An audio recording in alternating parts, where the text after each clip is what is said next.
et guldspor.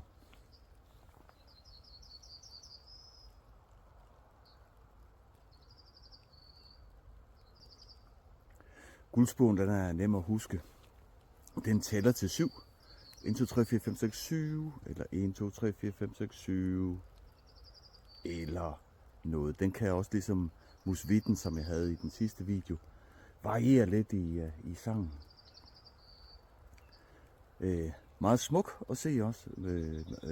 Meget gul. Og derfor selvfølgelig guldspor. Spændende. Rigtig fint med de her guldspor her.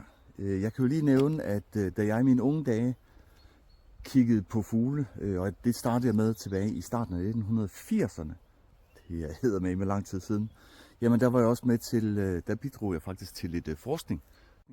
Poul Hansen i Aarhus ville forske i guldsporens sang og dens dialekter, fordi den synger lidt forskelligt. Den er også varieret i sangen, som en del af vores småfugle er.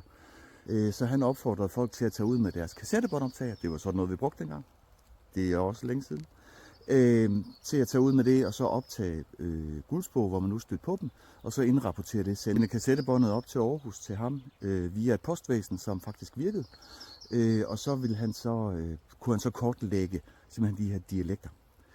Og den forskning gjorde faktisk, at han fandt ud af hernede i mit område, at sangen, dialekten på Sydvestfyn og dialekten over på Als, de havde nogle ligheder, som så kunne sandsynliggøre, at de rent faktisk fløj hen over vandet, at der var noget udveksling hen over vandet. Jeg tænker ikke, de har taget færgen Fyns Bøjden.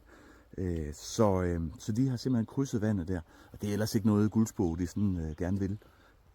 Det var det, forskning kunne dengang. I dag bidrager almindelige mennesker også til forskning ved simpelthen at indrapportere fugleobservationer i forskellige portaler på internettet.